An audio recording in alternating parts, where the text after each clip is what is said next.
Hi, everyone. This is acyuta-bhava from Nightlight Astrology. Today, I am joined by my friend Kat again, and we are talking some astrology today based on questions that Kat gathers from all of you through YouTube and email and stuff like that. So I'm really glad to have Kat here as always. What are we talking about today, Kat? So today we're going to be talking about creativity, one of my favorite topics, and something that has, just been a question for me for a while, and a lot of other people, I think, in terms of, what in our birth charts, how can we talk about astrology and about creativity through astrology? And I think maybe we can talk about some of the misconceptions about creativity in astrology, as well as some useful tips for people. That So, sounds great. yeah, one of the first things that I think people might associate with creativity is the fifth house or the fifth place. And, I think, at least in modern astrology, this has come to be associated with creativity. Can you talk a little bit about that? Yeah. I think, first of all, I want to say that I think it's valid to associate the fifth house with creativity. But it's also really important to understand that the way that houses were arranged in ancient astrology, um, the broader the word, the more likely it is that there's not just one house that contains it. For example, people use the word values, my values, too broad for a house. There's going to be, every house could have a different way of addressing or incorporating the human experience of what I value versus what I don't value. In fact, the entire premise of astrology is rooted in the idea that the karma of the chart is reflective entirely of what you value or don't value. In other words, what you like or don't like. So it's too broad for a house. Same thing with creativity. Creativity is too broad a word for a house. That doesn't mean that it doesn't have some really nice associations with the fifth house, for example, but it's just, yeah, it's just bigger than that, right? So creativity is we have to define what we mean by creativity. Are we talking about an artist in their workshop, their studio with a canvas and paint? Are we talking about a singer songwriter, a dancer, um, which would all kind of fall into creativity as the fine arts, let's say? Okay, well, on one level, that is creativity, and that does fit on some levels with the fifth house. But there's also lots of other ways in which one can understand creativity. For example, in the I Ching, the first hexagram is called the creative, and it's often translated that way anyway. And it's all yang lines, right? So it's got that all active initiating quality. Well, the ascendant in ancient astrology is associated with birth and hence creation. And I can't tell you, for example, although the fifth house is also related to pregnancy, which is a kind of creative act that's not necessarily just like a fine art.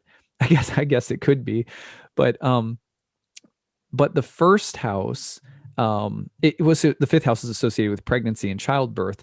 Um, but the first house is also, especially the degree of the ascendant, often associated with inceptions. Inception means the start or the creation of something. Um, if you get to the 10th house and you put a certain planet in the 10th house, say a Venus Mercury conjunction in the 10th house, it could be a sign of someone who's very artistic and creative. So the simple point is that there's many different places in a chart through planets, signs, houses, and aspects that can show creativity. And so it's just really important that people understand that there's never been a house that's had the market cornered on creativity from the ancient astrology standpoint. The houses were much more flexible and broader in some ways than the short lists we get when we learn modern astrology. Yeah, I guess I think that that's a really good point about, like, we need to define creativity. Though, I mean, just from looking at the fifth house from that standpoint of, um, yeah, if it was as simple as artists, writers, songwriters, that kind of like creativity with a small c, I like to call it. Um, I think a lot of people consider their creations as like basically their babies, which makes sense to connect that with the fifth house. Mm-hmm. And time again, I do see, like, let's say if you took the lord of the fifth house, the ruler of the fifth, and like look at that in somebody's chart, that can actually say a lot about their creative pursuits. Like Yes. Charles, here's a good example. Like Charles Addams, creator of the Addams Family, the Lord of the Fifth is in the eighth place, and he Right. kind of created these like creepy, it was all about kind of very eighth house topics. Charles Bukowski, the writer, he wrote a lot about LA, where he was from, and the ruler of the fifth is in the fourth, which is his like home environment, right? Right. Yeah. Yeah. Just like lots of fun things like that, which for that reason, I find it really hard to just like detach the fifth house from creativity. But I think if we're talking about creativity with a big C, I totally get what you mean. Yeah, yeah, exactly. That's a good distinction. I like the little C versus the big C. That works. And yeah, I mean, and let's zoom out a little bit and talk about the fifth house. The fifth house was called the joy of Venus and the house of good fortune. And it was related to a lot of topics that had nothing to do with creativity over time, even though it also has been associated with that even in ancient astrology. Because the way that I would like encourage people to think about it is you have um the fourth house is the angle that the fifth flanks, right? And so the let's actually put it up on the screen and this will be easier to understand. Okay, I'm just gonna put the chart up where everybody can see it. All right, so you have like right now in the fifth house, as of right now in Minneapolis, Libra is the whole sign fifth. Virgo is the whole sign fourth. So succeedent house like Libra is moving to become the angular fourth house, but it has not yet. This is thought of as a place that consists of the resources or things that support or benefit somehow the aims, goals, topics of the fourth house. That's how succeedent houses are talked about in part all around the wheel. So the fourth house, among other things, is the resting place, right? I go out to work in the world. I go out in my 10th house world. I come home at the end of the day in my living room or my bedroom, and I'm in the fourth house. So anything that adds to and supports the resting place was considered to be the stuff of leisure, relaxation, enjoyment, recreation. Uh, what do you do in the evening? You have sex and you make babies. What do you do in the evening? Maybe you watch something on Netflix. What do you do in the evening? You eat dinner, you go out to a restaurant. So there's this connotation of pleasure and things that add to the resting space of life, add to and support it. The fourth house is the place of parents. And the fifth house is what adds to and supports the parents, hence their children, especially in the ancient world where children would be brought in to help support the family farm, the family, like that. There's much more of a sense of your children becoming your helpers in a way. So the fifth house is called the place of good fortune and the joy of Venus because it adds to the place in life that's supposed to be a resting, foundational, supportive place. So on that level, it's associated with leisure and enjoyment and pleasure. And then associated with that is also this idea of the arts and entertainment and creativity. And because those are the things that help us relax, reflect upon life, enjoy, and relate. When we're in the world, it's a lot of chop wood, carry water. It's a lot of ambition and functionality and getting things done. But how do we, as Dr. Keating said in Dead Poet Society, those are all noble pursuits. He was talking to the classroom of boys and he said, all lawyers, doctors, bankers, those are all noble pursuits and worthy and necessary to sustain life. But what do we live for? We live for joy, beauty, pleasure, love, right? So that's really what the fifth house is getting at. Not only that, but as the house of good fortune. For example, someone brought this up in my class the other day and I was reminded of it, which is that in Indian astrology, it's associated with the good fortune that will come to you in life, the pleasant or desirable or joyful things that will come to you based on previous good karma. So there's a sense of the fifth house rewarding you with enjoyable things, and camped into that are, you could say, I mean, I've seen like in modern astrology, sometimes people will associate the fifth house with dogs. Like I got a dog during a fifth house transit. It's like, well, yeah, it's adding joy to your life. It's adding happiness to your life. It's not necessarily the house of pets, right? There's a house, the sixth, that's associated with small animals, but the fifth, there's other places where a transit could come in and make sense of you getting an animal. The fifth would be one of them. So it has that broad dimension of joy or happiness or good, pleasant things that come into our life. And in that sense is how it was sort of, you could say, first related to this idea of the arts. Right. And I can also see how the arts, creativity with a small c, might fit into different houses for different people. So yeah, if it's more of a chore and it doesn't feel very joyful and supportive, then maybe it's more of a sixth house thing for Right. them. So that is actually a really interesting way of seeing it. What about the planets as well? So like I've been thinking about creativity, the different aspects of it, and how the different planets might represent these different aspects. I don't know. Venus. Okay, so Venus associated with the fifth house, associated with the arts. Is that right? Yeah, I mean, Venus is going to be one of the main reasons that that fifth place is going to be associated with the arts is because it had this association with Venus, and also with the kinds of things that again support a more leisurely mode of life. And that's typically going to be like, when do you go to the movies? When do you go to a play? When do you go to a music festival? Usually when you're in a space of being able to, it's Venusian, right? So Venus would be the natural planet to associate with those things, but planets in one of Venus's signs could be like that. Planets having an aspect with Venus could be like that.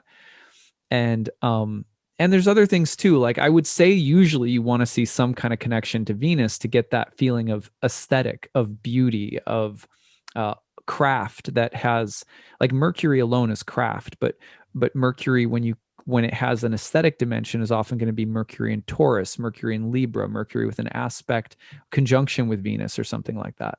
So yeah, it's not, there are other ways that you can see it.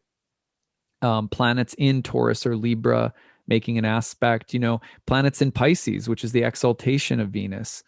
So, and we all have a Venus somewhere Venus somewhere in our charts too. So Yeah, and you mentioned Mercury as well, and that's always an interesting, I think, planet to look at. And I think a lot of people, when they hear that Mercury is, in its detriment in Pisces, well, I know a lot of like, singer-songwriters or poets who have that placement Mercury in Pisces, and it's almost like it lends itself that kind of like dreamlike quality. Yeah, exactly. It's like, and that's like, obviously there's going to be some challenges with Mercury and Pisces due to its dignity, but you always have to look at okay, it's in Jupiter's sign, so maybe Mercury's prone to exaggeration in Pisces, for example. There's one thing that could be challenging, or it's in Venus's exaltation, so Mercury is prone to romantic delusions or fantasies, but also poetry. So it's never just one good or bad thing, and it's really, it shows up in so many different ways. Like for example, Mercury and the moon, right? Mercury moon contacts are often going to be indicative of a romantic mental or intellectual temperament, which can translate into art. If you have Mercury in the moon sign, then what you're essentially saying, the moon is the other one, right? Because the moon is deeply thoughtful and reflective. It's a reflective light itself, we know. And so the moon temperament is also the natural temperament of romantics, poets, singer-songwriters, bards, like all of that kind of trajectory. So, or all of that kind of, all of those kinds of individuals. So when you have the moon and Mercury together, sometimes you'll see people who have this kind of romantic intellectual quality that'll translate into playing an instrument or writing something. Or so there's other things, but besides Mercury as well, or besides Venus as well. Yeah, and the other one that I think a lot of people have, especially when they initially maybe are getting into astrology, is this idea of Leo being associated with creativity. Oh man, that one kills What's me. that about? Yeah, that one actually kind of makes me mad sometimes. Only because it's just such a misrepresentation of Leo in so many ways. Like Leo is is not necessarily a fertile sign. Like it's not, it's a hot, dry fire sign, right? So the sign of the sun is interesting. Like the sun is obviously life-giving. So people making some association with the sun and creativity makes sense. But first of all, you have to understand that we're getting into the big C type of creation, usually with the sun, where we're talking about the okay, let's just talk about the creative act according to, say, Plato. The creative act is not like a whimsical reflecting on the beauty of the forms in the world that are fleeting and impermanent by nature, right? Real beauty is going to be in the pursuit of understanding the higher truth, the eternal truth that is in nature, but also beyond it at the same time. So that's what we do with astrology, right? The study of astrology is an act of trying to understand the eternal nature of creation and seeing the higher forms in our experiences. And that's like the prisoner getting out of Plato's cave and going out into the light of the sun and sort of seeing the true forms. And the true forms, what is the soul compelled by, right? Like why does the soul want to know the true forms? Because it's compelled by the search not only for truth, but by the search for beauty. So truth and beauty for the Greeks were, intertwined. And so when we think about Leo, in a sense, most of the time the people think, oh, they like to be on the center stage. That you get down to the kind of psychological, personal level of Leo. Even on that level, it's not the mythos of Leo is not so much about creativity in the arts, right? It has more to do with the sense of trying to understand my true nature as the spirit soul, and that I have a dharma or a sense of sacred calling or duty or purpose as a spirit soul, as an eternal spirit soul, that I live in alignment with eternal principles, that I stand for something larger than myself, that there's something transcendent, that I might have a legacy that lives beyond me. Those are the kinds of things that the Leo mythos is really involved with, as is the sun on a personal psychological level. But on a philosophical level, the sun is going to be about the beauty and truth of higher forms. And that's the life of a contemplative or a mystic or a philosopher, who searches and probes for those things. And it's beauty for sure, right? But it's not Venusian beauty. It's a very different kind. And it's not that they're incompatible either. It's just it's a different flavor, or it's a different archetype. Sorry, Leos. Yeah. You don't get to have creativity all to yourself. Well, yeah, and it's the thing is though is that thing of like the fifth house is the place where you're trying to find your creative purpose. And that really bothers me, because a lot of the times, from a traditional standpoint, the fifth house may or may not have anything to do really with that philosophical or spiritual pursuit, or even on a more like personal level, the pursuit of one's dharma or calling or sacred duty in the world. Like the fifth is not necessarily involved with that all the time. Well, yeah, it's associated with like hobbies, and it's like fair enough if you want your creative pursuit to stay as a hobby, but if you want it to get up, if you want it to be a sort of 10th house thing, then maybe that's where we should be looking. Yeah, and there is, to be fair, like Indian astrologers would associate the fifth house with, a sense of somehow being in alignment with a sense of calling or purpose. But there's a lot of qualifying remarks that go along with that have to do with whether or not the good karma you receive is essentially hedonistic in nature, or whether it's actually supportive of some kind of spiritualization of your life. So, I mean, that's a big caveat, So anyway, there's a lot of conversations that could be had about the fifth house from different ancient perspectives. But I think the main thing is just to make sure that people know that it's like, there's a lot of ways of seeing creativity, and there's different kinds of creativity. Really helpful. Yeah, just one last thing would be, if somebody, let's say they're a photographer or a dancer, and they just want to kind of like look to their chart and maybe understand that a little bit. Do you have any kind of clues or tips as to how somebody might go about that? I mean, yeah, look for Venus, look at the Venus placement, look at aspects to Venus, the house placement of Venus. sex status of Venus, look at the fifth house, look at the fifth house ruler, planets in the fifth house. I think that those are all good places to build an impression upon, but don't be worried if creativity doesn't seem to be. I mean, how many celebrity charts have I done in 10 years of really famous actors who have nothing going on in the fifth house, right? Who have nothing, even the fifth house ruler is not necessarily prominent in their chart.